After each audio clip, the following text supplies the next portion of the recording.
Hey there, I'm Dustin Tysick, VP of Revenue at Testimonial Hero. And in this course, we're going to dive deep into the world of sharing your customer stories so that you can turn your customers into your best sales force.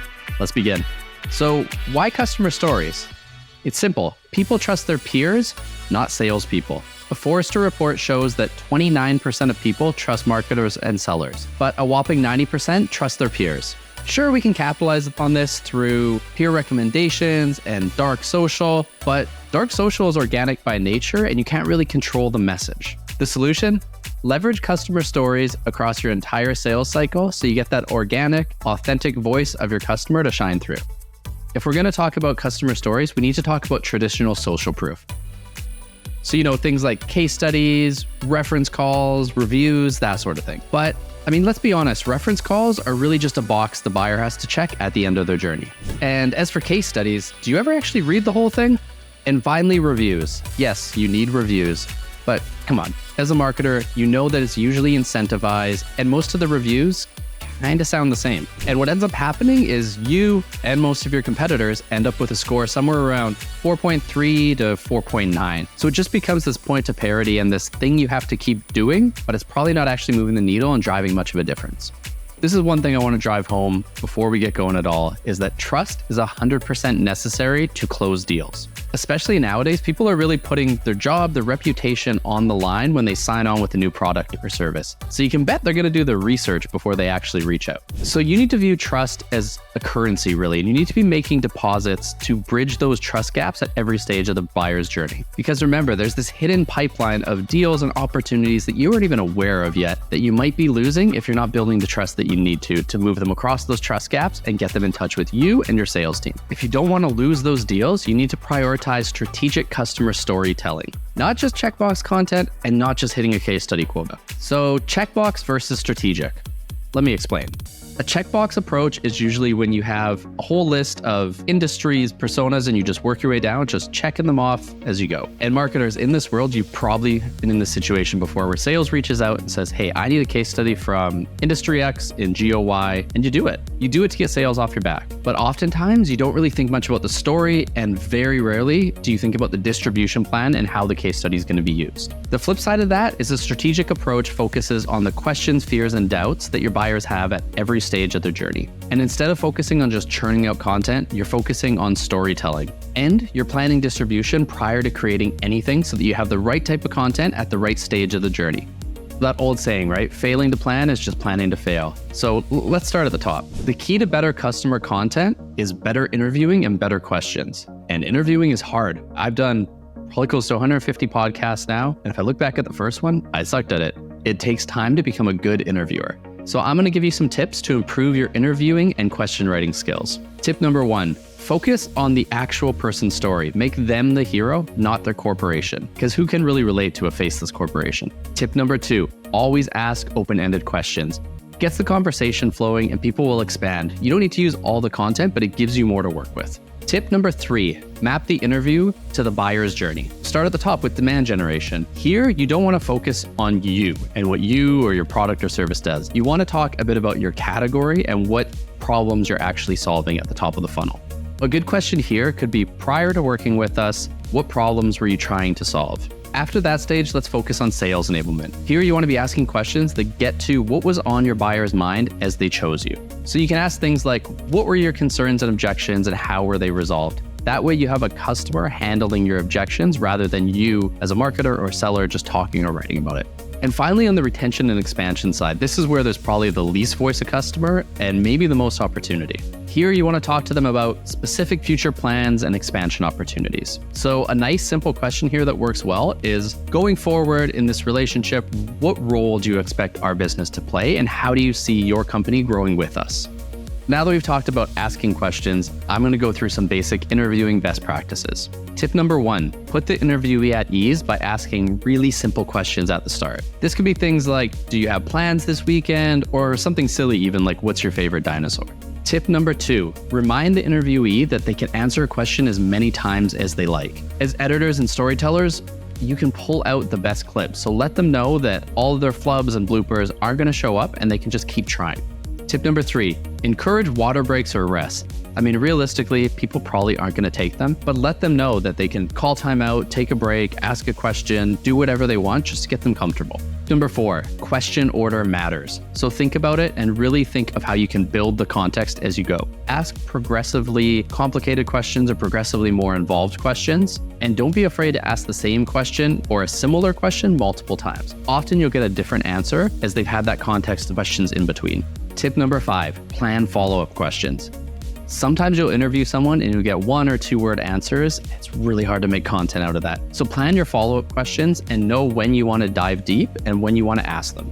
And tip number 6, go into it with a plan. Think about the sound bites that you want. You're never going to want to script it and have someone read something. But if you know the sound bite and the content that you want, you can build your question set around it and then ask questions and dive in to get that quote that you're looking for. Okay, so you conducted a killer interview. Now what? So at this stage, you want to be strategic and create relevant content. Sounds pretty generic, doesn't it? What I'm saying is you want to map your goals, metrics, content, type of video to the stage of the buyer's journey. So here are some tips for each stage. Generate awareness through short, problem-focused videos at the top of the funnel. For potential customers who aren't aware of you, the goal is to make them aware of you. It's pretty simple, but you want to generate awareness and demand. To resonate with them, focus on the problems you solve. These need to be short, 15 to 45 seconds. I mean, nowadays we all have the attention span of a goldfish. So use multiple voices, have the video jump around, be a little choppy, try to keep people engaged and improve the retention rate so people get through the whole video. At the next stage, you're going to want to differentiate and really highlight the cost of inaction. So once awareness is built, focus on your differentiators, the ROI you drive, and specifically the cost of inaction. Here, the videos can be a little bit longer. Think 45 up to 75 seconds. You built that trust usually with prior videos and content they've seen throughout the funnel. So now you have a bit more room to focus on specific topics and take a bit more time with them. Next up, have content that addresses all of the things that could kill one of your deals. So when a deal is close to closing, make sure your sales team has, an array of videos that focus on common objections from pricing to budget to competitors to different alternatives to status quo, but make sure you have videos focus on all of them so that your sales team has them ready to use. For the most part, we call these objection crushers. So you're having your customers handle and crush these objections up front rather than waiting for the prospect to bring them up and then have your sales team deal with it. So for these videos, it can be a little bit longer. We say around up to 75, maybe 90 seconds, stretching it. And you can embed them in sales presentations, sales follow-ups, even contracts. So slap one of these videos in your contract to build that reassurance and make them comfortable before they sign on the dotted line. That's a whole lot of videos, right? As I mentioned, this is really a constant, ongoing thing, not some ad hoc thing that you do once a year and churn out a couple videos and a couple customer stories. And I've harped on video because, let's be real, I'm a little biased. I work at a video company. That being said, we don't just do video. I just think video is the highest fidelity way to capture content. You capture the content, you have the video, you have the transcript, you can do a case study, you can do quote cards, you can do a one-pager, a slide for your sales team, you can do all of that. But you can't take a written case study and turn it into video content. To make it easier, here's a real-life example from us. HubSpot for Startups is a customer of ours. We sell to marketers, so HubSpot is the name. Marketers are all aware of HubSpot. It's a giant logo in our space. So when they agreed to give us a testimonial, we didn't want to just create one 90-second video that would live on the website. We broke it down across the whole funnel. I ended up with 7 or 8 videos from this one 30 to 45-minute interview. But one specific one that we use a lot, our sales team has got feedback that this has helped them close deals, is a common objection we get is that a customer we're talking to will say, I already have an internal video team. Why should I work with you guys? HubSpot obviously has a massive video team as well. They have a ton of creatives. They put out great content. So we had Ron from HubSpot talk about why he still works with us, even though he has a video team. And his reasoning was, it's hard to get in that queue. Everyone's trying to get to the internal video team, and he wants to scale customer stories because he sees the value. And how we make it easier than going through his internal team.